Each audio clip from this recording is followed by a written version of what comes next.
100 साल की सास। अरे मम्मी जी, थोड़ा उम्र के हिसाब से काम किया करो। कहीं कुछ हो गया तो लोग बोलेंगे बहू ने बूढ़ी सास का ध्यान नहीं रखा। बहू, तुम भी थोड़ा कम और धीरे बोला करो।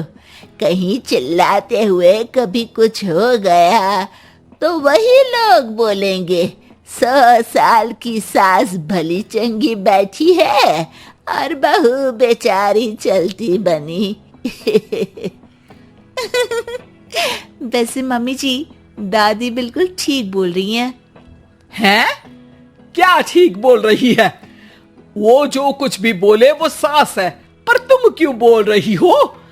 बहू होकर सास से जुबान लड़ाओगी क्या? ऐसा बोलते हुए निर्मला को धसका उठ जाता है। कहा था ना, मत चिल्ला।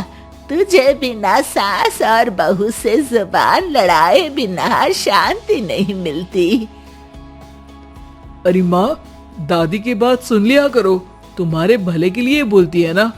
अरे कोई भला नहीं, इन्हें बस मुझे परेशान और शो ऑफ करने का शौक है। हाँ। झूठी। इस परिवार में 3 पीढ़ी की औरतें रहती है, जिनका हर समय कोई ना कोई अलग ड्रामा चलता ही रहता है, जिससे और किसी का पता नहीं, लेकिन सूरज बहुत परेशान रहता है। माँ, पियाली और दादी, आप तीनों के पास एक दूसरे को सास बहू वाले ताने देने के अलावा कुछ काम हो या नहीं, पर मेरे पास जरूर है।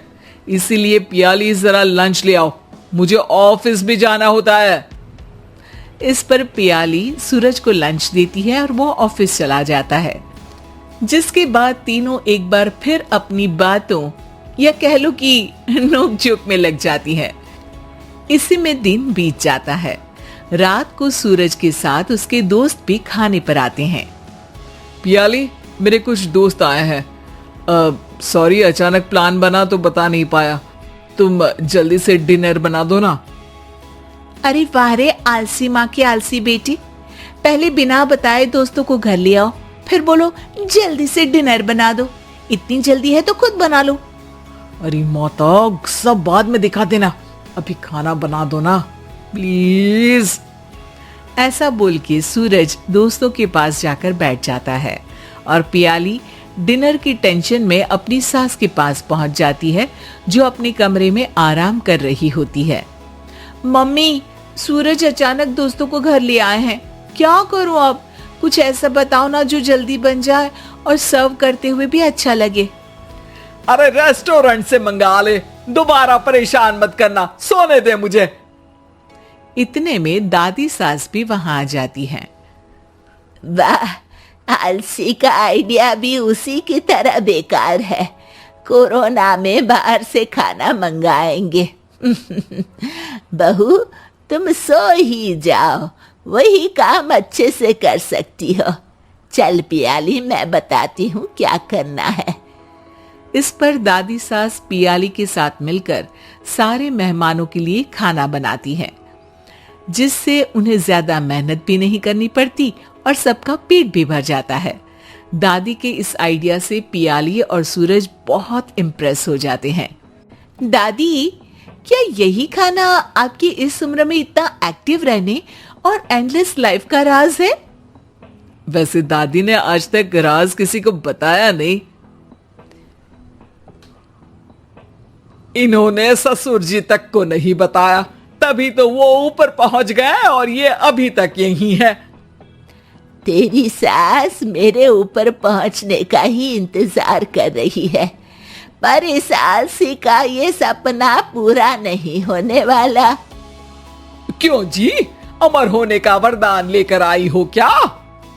अमर का पता नहीं, पर लगता है तुझसे लंबा जरूर जी लूंगी।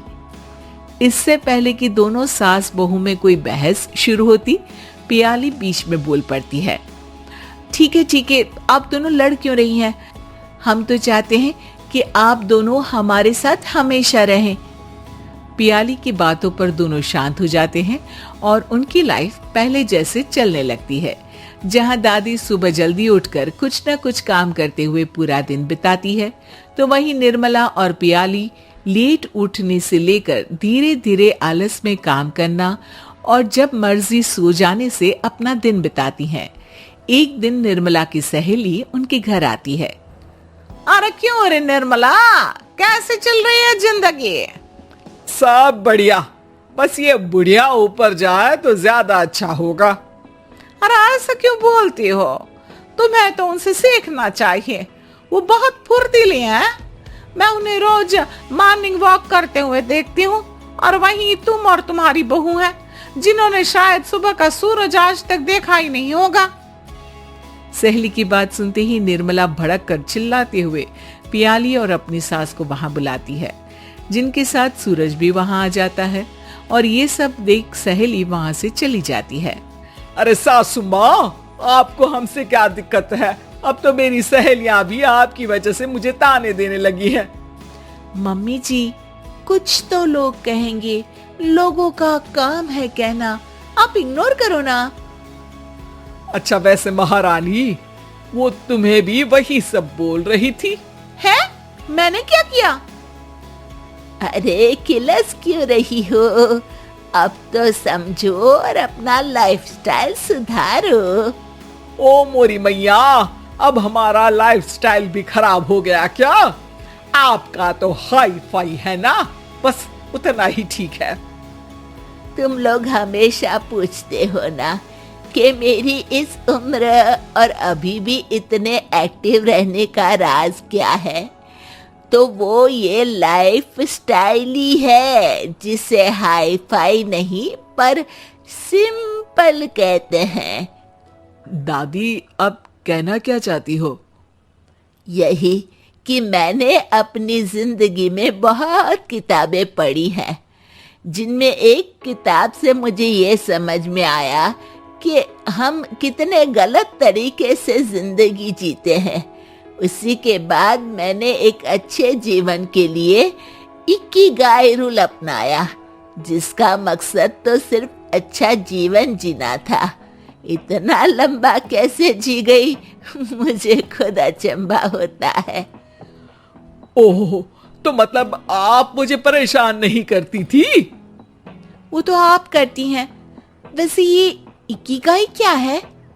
थोड़ी रिसर्च खुद भी कर लो आलसियों, सब मैं ही बता दूं क्या?